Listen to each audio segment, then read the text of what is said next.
what's Hope's life today? What's it like? She was rescued, very, very sick, nearly died. She's non-releasable, she won't survive back in the wild. So what's her life like today? I would say, in my experience, Hope is one of the more creative dolphins that I've met. And also, she has this unique energy. She constantly entertains herself. So while the trainers are always here to provide her with things to have fun with, like her toys and different games and training and stuff, which she does enjoy, if we're not around, she is entertaining herself. Hope is very bubbly. She's very spontaneous.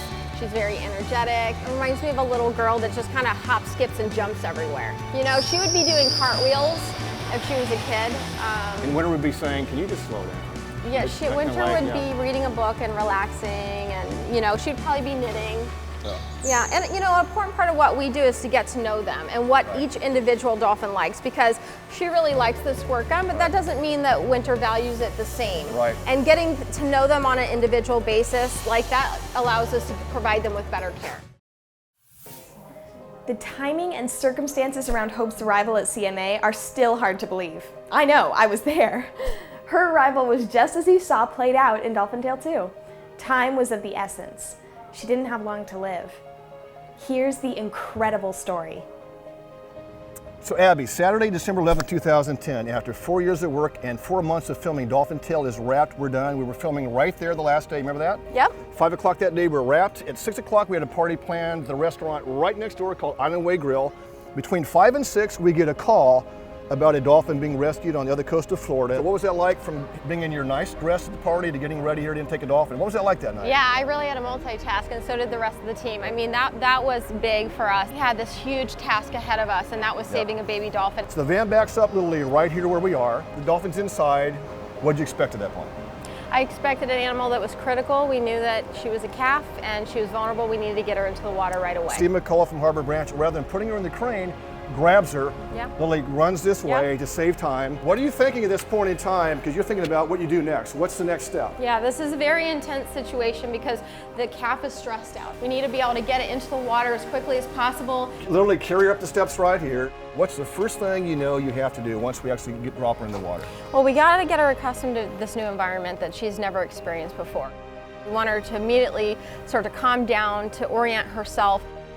And there's a lot of commotion going on sometimes with these types of events, and we need to bring that all back down because our energy helps to kind of set, you know, her in a good place and helps to calm her down. And stress alone can potentially kill a young dolphin, can it? Yeah, stress is absolutely a killer for these animals, and we need to bring their stress levels down as quickly as possible. And to feel calm enough to start taking hopefully a bottle or some way for her to get hydration. So she's severely dehydrated, not doing well, and could have died potentially any moment. So the biggest concern right now is just one step at a time. Hope begins the long journey of rehabilitation, one day at a time. First up, building trust with her new human family, and time for a new diet.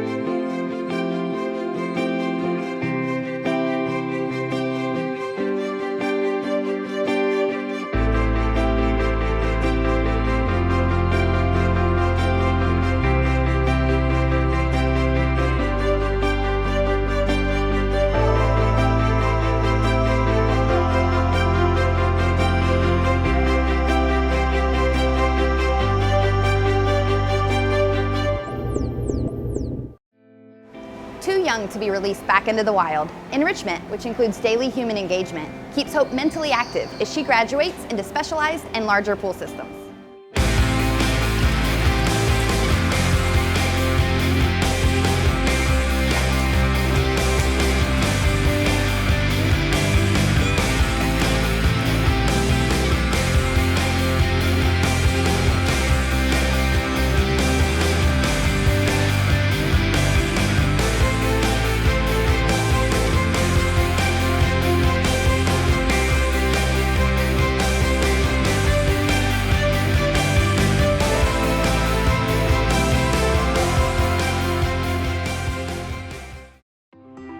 Presented by Visit St. Pete Clearwater, whose 35 miles of white sand beaches and world-class art scene landed it on the New York Times list of the world's top places to go.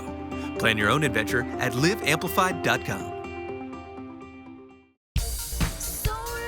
When you live amplified in St. Pete Clearwater, you dive deeper into every crazy, cool, connected moment. Come feel the pulse at liveamplified.com.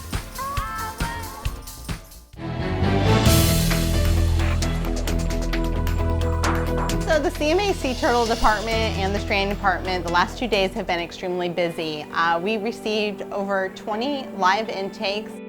These animals would be classified as a cold stun, but most of them are exhibiting a number of different factors. So these animals were probably already immune suppressed, floating at the surface. Then we had some cold weather, which causes cold air and cold water temperatures, with a combination of the heavy winds causing the surf to basically blow these animals into shore. And then we get all the calls. We go out, we pick them up, and we do our best to give them the proper treatment that they are going to need.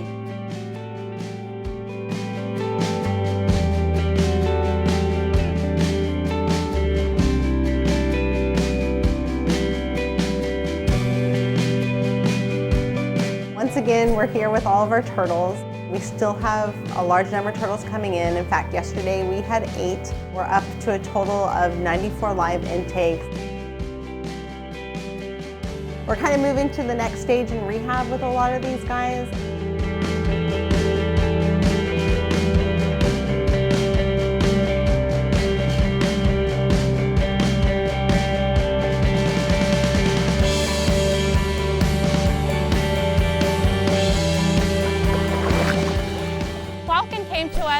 During a very high volume time for us. We had a lot of turtles coming in. The temperatures were really low around here.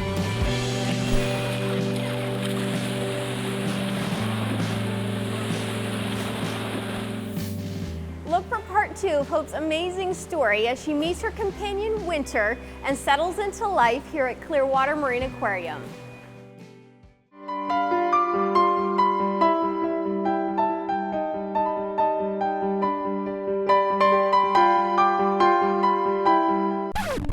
I faked smile. It's adorable. Hard to be serious when you get those What faces looking happened at to you. your friend? Good job, thanks. Oh, no, your hands are sticking, and I'm not doing that. No. Other hand. They're all the No, I'm not touching you. I'm getting away from you. A little less.